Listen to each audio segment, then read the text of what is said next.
In this session, we're going to cover depreciation of tangible non-current assets, focusing on the reducing balance method. Businesses buy assets that help them operate for more than 1 year.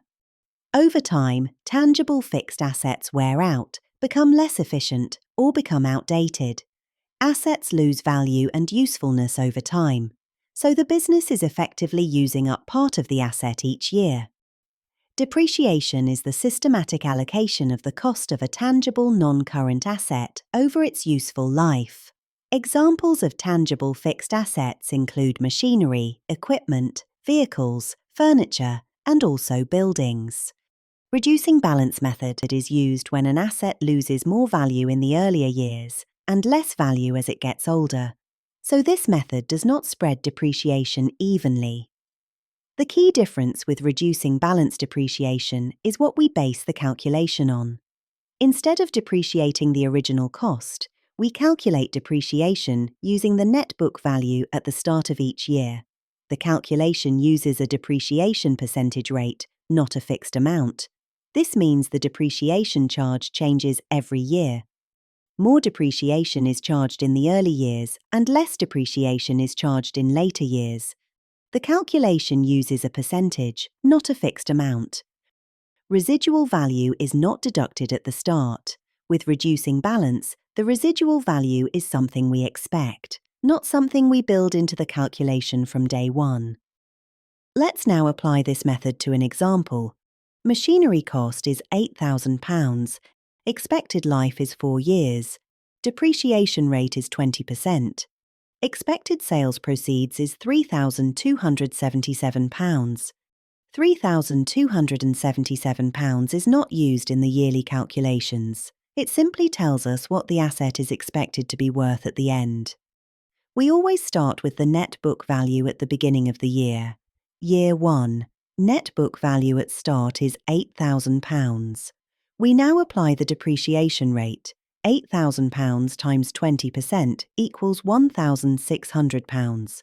Because the asset is new, the depreciation charge is relatively high. Then NBV at end of year 1 is £8,000 minus £1,600 equals £6,400.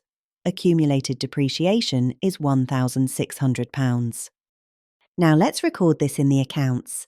Let's start with the machinery account. You can see £8,000 on the debit side. Now look at the depreciation cost account.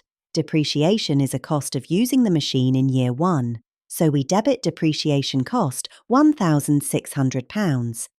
This reduces the profit for year 1. Now look at accumulated depreciation. This account keeps track of total depreciation so far. We credit accumulated depreciation £1,600. This balance will keep increasing every year. On the balance sheet, everything comes together. Machinery is shown at its original cost of £8,000. Accumulated depreciation is £1,600. When we subtract it, the net book value is £6,400. We never credit the tangible assets. In our case, machinery asset account, for depreciation, we always use accumulated depreciation. Let's look at year 2 calculation. This is where reducing balance really starts to show its difference from straight line. We do not go back to the original cost. In year 2, NBV at start is £6,400. We apply the same percentage again. £6,400 times 20% equals £1,280. Notice how the depreciation charge is already lower than year 1. Then NBV at end of year 2 is £5,120. Accumulated depreciation is £2,880. Now let's record this in the accounts. Nothing new happens. We follow exactly the same process.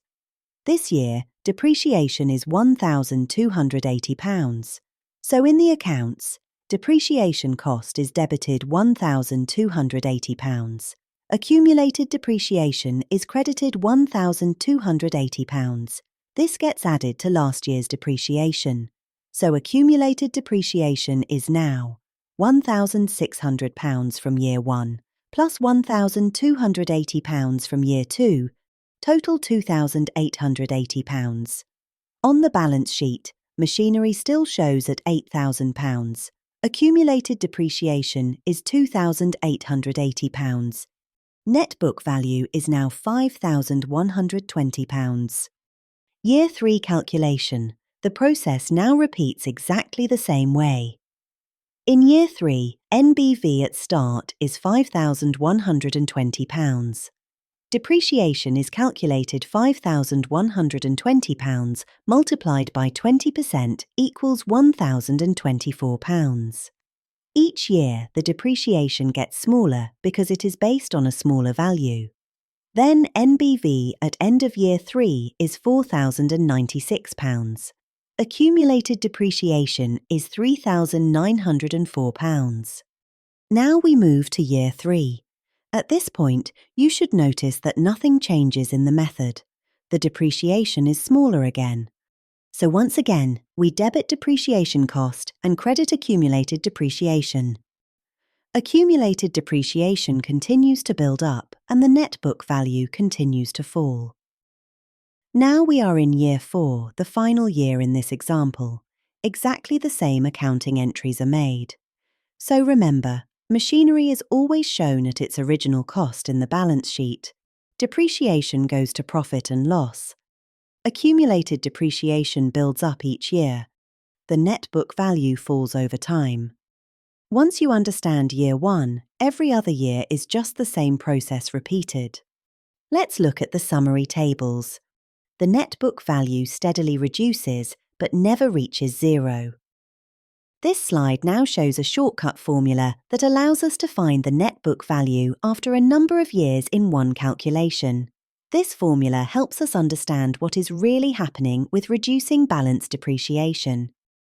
Net book value equals the original cost of the asset multiplied by 1 minus the depreciation rate raised to the power of n, which represents the number of years.